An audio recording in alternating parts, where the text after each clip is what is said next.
Spiritual Identity, authored and narrated by Dr. Merle Ray. Lesson 18. Marriage matters, but marriages and families are so under attack these days and have been since the fall of mankind. This is no coincidence, right? Particularly amongst church people. Even when I started back writing this book years ago, doing the development of this course, I started out in a celebration with my third and last husband, the only one I ever loved, renewing our so many years of marriage. By the time the book was finished, we were again facing whether or not we could stay married and raise our family together. In all my experience with marriage, I've learned a whole lot of lessons, but there's one lesson about marriage that stands out above all the rest. God ordained marriage, and ours is no exception. We faced battle after battle in our marriage, and I could go down the line locally and nationally, naming others, so-called power couples and other couples of our popular culture who I believe and saw also face battles. Many of them were on public television. We either fight for or against our own selves when we fight our marriage. This is like your body cells fighting against itself. In science, that would be called a disease. We already know the enemy hates love and marriage because it symbolizes the relationship God has for his people. But what we don't know is how much we tragically help the enemy by not addressing our fears, our issues, our insecurities, especially before getting married, and yes, even in the church. In church, you may get a lot of training that you consider to be spiritual and practical education, but from what I've seen, it's very rare that church people are held accountable for the training and education they teach and receive, particularly when it comes to marriage and relationships. I will be the first to admit that it was my own lack of wisdom and understanding concerning myself and my relationships that led me to the path of failed marriages since the age of 18. Lack of character, proper training, and accountability in our cultures is the main problem, I believe, for single and married women today, in my opinion. In marriage and family life, as well as in the church, there is so great a lack of these three things. This can only lead to bad experiences in both marriage and church life. So that's a lack of character, lack of proper training, and lack of accountability. Um, like I said, this can only lead to bad experiences in both marriage and church life. I've had both, and I know firsthand their devastation. Sometimes, unfortunately, they cause hurt and pain, touching even people in the public domain, reflecting the same drama and trauma we see on primetime television and daytime television soap operas. In marriage and in the church, we must learn better how to be accountable, I believe. There are a number of mistakes that we make in our physical marriage relationships that mimic the spiritual mistakes we make in our spiritual growth and development with God. I have focused particularly on what I call spiritual hoochieism in this book. And what it is spiritual adultery. I've compared these to identity issues that women and young girls seem to suffer from in desperation despite their socioeconomic status. I have discussed in general some of the glaring issues that affected me during my lifetime. For example, born in Shreveport, Louisiana in the 60s, I didn't grow up seeking to become a spiritual hoochie or a spiritual adulteress. At the age of 7, my mother remarried and moved us to Houston. And all I remember is being sad as a little girl. Most of the mistakes I made, both as a young girl and after falling in love with God, were the results of cultural influences in the lives around me in the church environment where religious training abounded, but accountability and unconditional love were not there. What godly influences I did have came from my mother and my grandmother, who no doubt loved me very much, even though my mom and grandmother lacked self-esteem and had no training on spiritual gifts or the ability to use them. They had character. I'll never forget the conversation my mother and my grandmother had with me the day of my high school graduation. I still had on my cap and gown after the ceremony. Their conversation with me was not about encouraging me to go to college, though I was a student with honors. Instead, they encouraged me to get married because I had a boyfriend in those days, and it was about preserving my character as a good girl. They told me the worst thing I could do was to get myself pregnant while being unmarried. I have no doubt that these women loved God and loved me the best that they could and the only way that they knew how. I learned much later that this was the only way they knew how to protect me, by telling me what the Bible says to do to avoid sex outside of marriage. The problem was that I didn't know anything about the relationship covenant that God has established with women. That relationship is not based on what they do. It's based on who he is. Getting married had not protected my mother. It had not protected my grandmother and practically all my aunts from tremendous abuse and domestic violence. Neither was it going to protect me. But by the grace of God, they were given a supernatural strength to love God and love others, even through the toughest of family situations. Their lack of self-esteem, however, created a pattern of oppression and abusive situations in my life because that was the acceptable standard of our time. This is what we were used to. For years with me, this created a love-hate relationship with the church and church people until I finally met and fell in love with God out of my own desperate search for love. In the midst of bad church experiences and bad marriages and bad family experiences, I learned how to forgive and be forgiven. Having accepted Christ and learning how to love and forgive others, I believe God created me a whole woman.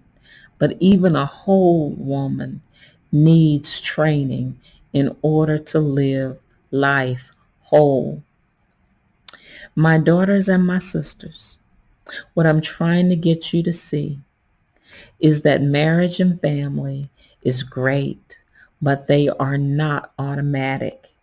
Getting the husband you want and wanting the husband you get involves practice and accountability.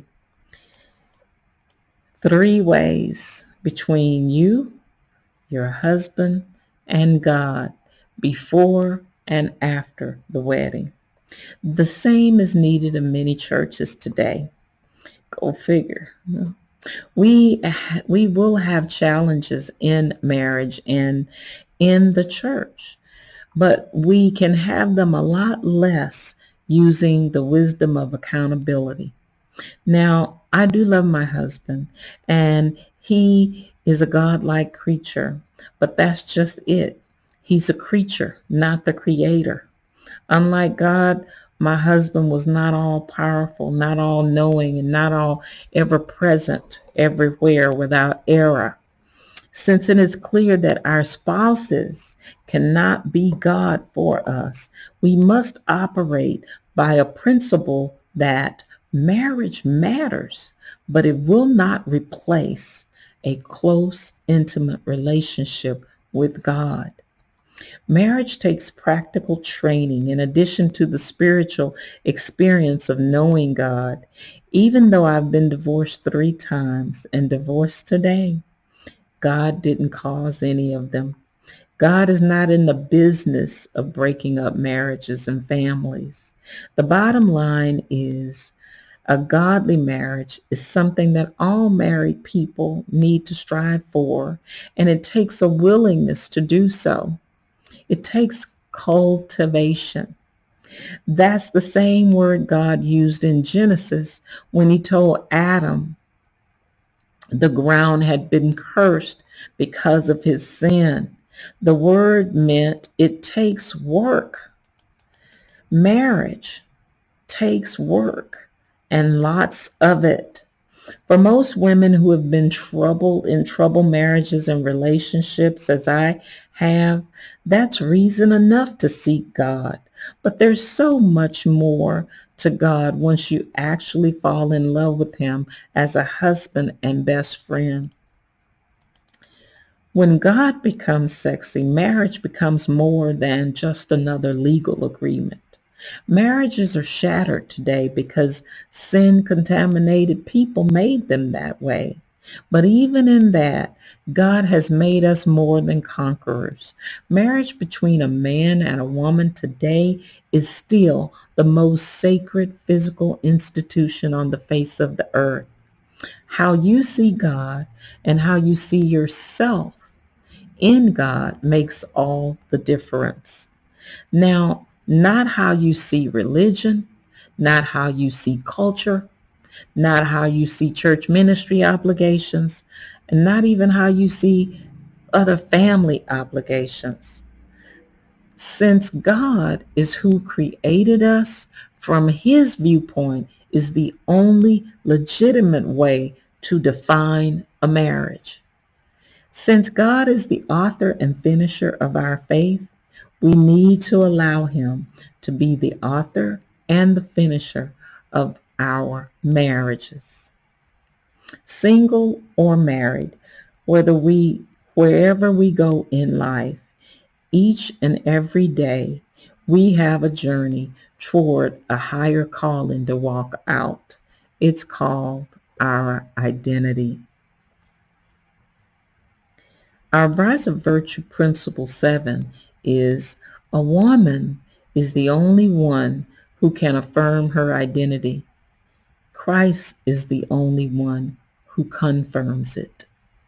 God wants you to understand the importance of knowing who you are based on your faith in God and what God has said. This type of relationship with God throughout your entire life is so important, whether you are committed to a church or not, and whether you are in a marriage or not. Without your source of truth being rooted in him who is priceless, your identity is worth nothing to you. How often do we hear and see the horror stories of people suffering from lack of self-worth? Have you considered the horror in waiting?